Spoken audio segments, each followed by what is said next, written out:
Hey everybody, welcome back to Keeping It Real in the Kitchen. I'm Candace Cole. Today we are going to make some amazing chicken parmesan. Maybe you're like, oh man, that sounds hard. I don't know if I could do it. You can do it. The first time I made this recipe, I had to make like 20 of these things. And I was like, what am I doing? And I did it. You could do it. We can get through it. We're making like 5 of them today. That way we have some leftovers for lunch. I guess depending on the size of your family, it depends on how many you need to make. So, for chicken parmesan, this is what you're gonna need. Guess what? Chicken, 1 breast for everyone that you want to eat one. You're gonna need 2 eggs.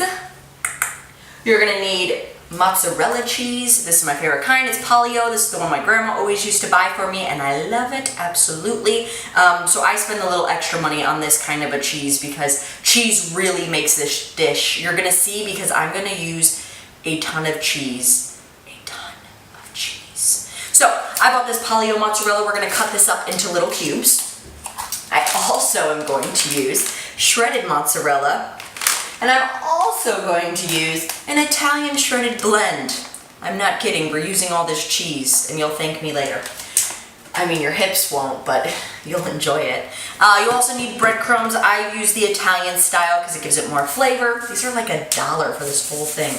You're going to need some pepper. You're going to need some garlic salt. I use garlic salt. You can use any kind you want. I guess there's garlic and seasoned and regular. Those are your choices, I think. I'm sure someone's going to be like, there's lemon pepper salt. I don't know, use that. But I like the garlic salt because it's an Italian dish and I want it to taste more Italian-y. You're going to need some flour. You're going to need sauce. I'm going to use this Prego Traditional because I have this. It's a very good sauce. But I also found this new sauce. I'm going to pop a picture up over here of it. Maybe you've heard of it. Maybe you'd like to try it. It's pretty cheap and it's super tasty. I really like it. So you might want to try that kind. You're going to need some olive oil to cook these in. And you have to have a mallet. I'm including this on the list of ingredients because, I mean, it's either a mallet or you're going to have to punch the crap out of these chickens, and that's going to be pretty intense. So I suggest investing in one of these. I believe this cost me $6 whole. Cha-ching! Alright, so the first thing we're going to do is beat down our chickens. If you have a Ziploc bag, like a big gallon one, use that. All you're going to do is slide your chicken breast inside the big Ziploc gallon bag, and you're going to beat them. I don't have one. I'm out. So I'm going to use parchment paper. It's brand new. It comes with tape on it. Oh, I touched it. Got chicken breast right here. I'm like, now I'm tainted. I can't touch anything else. And it's true. Try to only touch your chicken with one hand. Please. We're going to fold over that paper. This is usually my husband's job, but today I'm making this all alone. I definitely suggest making your chicken parm with a buddy. It's a lot easier because this is a lot of work. But you can totally make it alone. I'm making it alone right now for you today, so you can do it too. Beat down that chicken. If nobody's there to help you, you can think about them while you hit your chicken.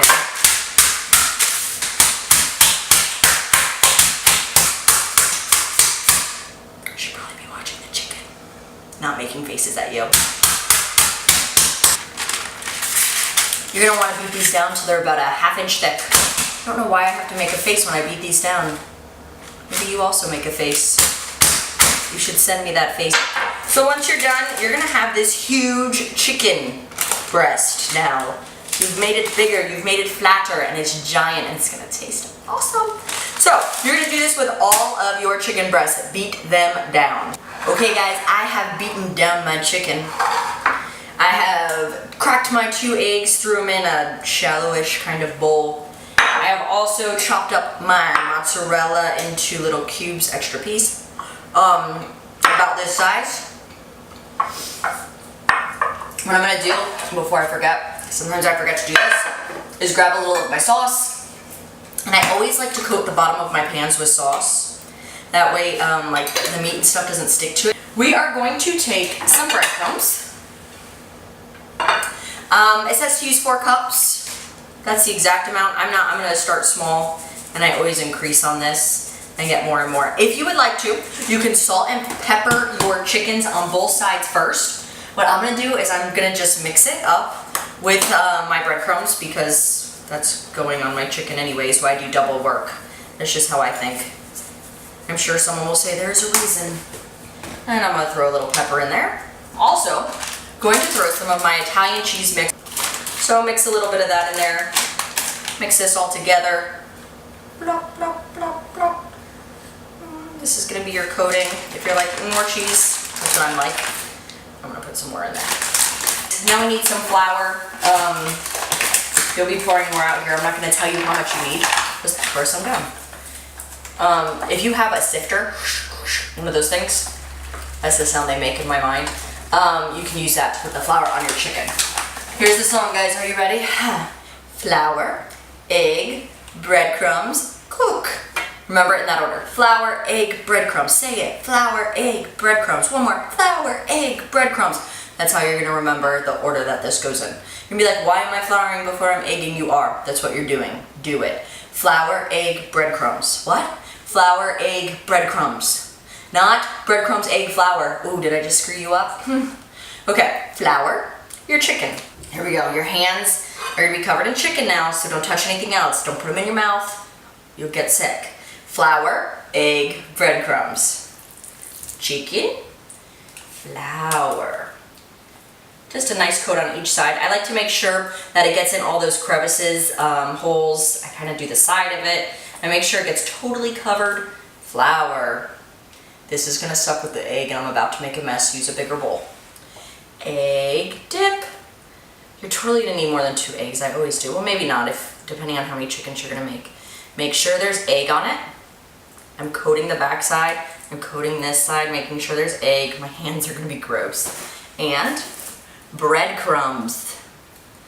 All right, make sure those breadcrumbs get all over. If it's not sticking to it, throw a little more egg on there. Woohoo, we're making a mess. That is ready to be cooked.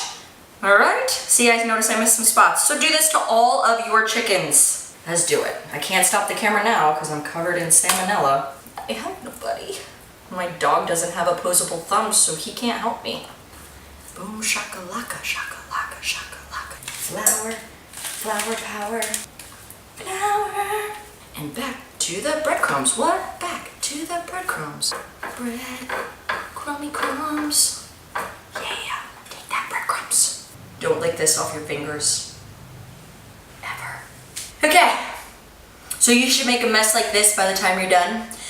You should have your chickens all floured, egged, and breadcrumbed. We're gonna let these sit for 15 minutes. If you don't have 15 minutes, I will be honest with you, I have not let them sit for 15 minutes before and cooked them, and they have made it. But if you can, if you have the time, let them sit for 15 minutes. I'm sure it does something. And then we are going to heat up some oil on like a medium-high heat. I'm gonna start at about a 6. I'm gonna do at least a cup of oil, maybe 2. I like to use olive oil. And we're gonna fry these for 2 minutes on each side. 2, flip it over, 2, 2 plus 2, 4 minutes total for the chicken breast, okay?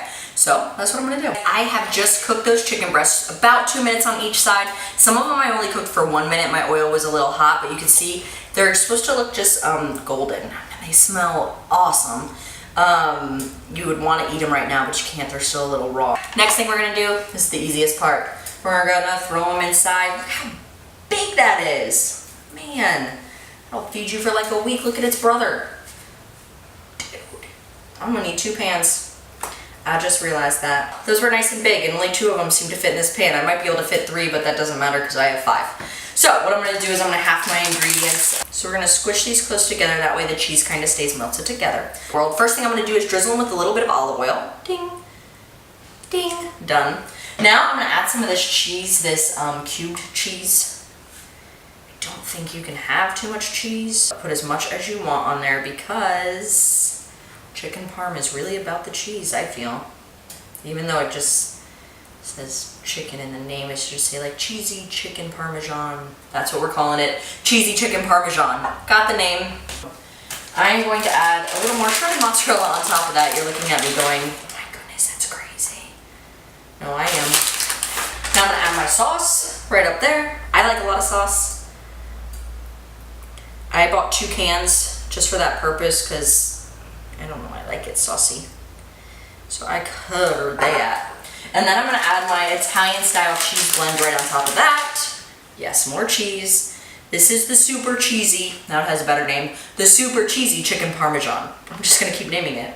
the extra super cheesy chicken parmesan. Candace's super cheesy chicken parmesan. Parmesan with extra cheese.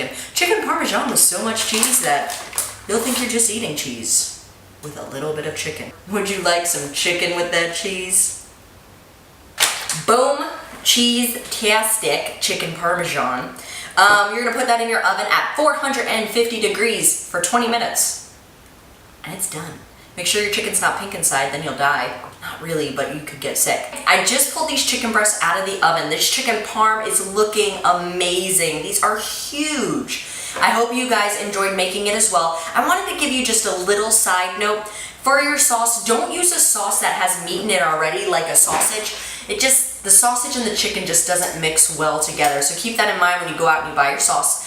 These cooked for about 20 minutes. I'm still gonna cut them open and check the inside and make sure that they're not pink inside. If they are, I'm throwing them back in. I hope you guys liked this video. If you did, like it, share, subscribe, leave me some comments. All right, guys, thanks for watching Keeping It Real in the Kitchen. See ya.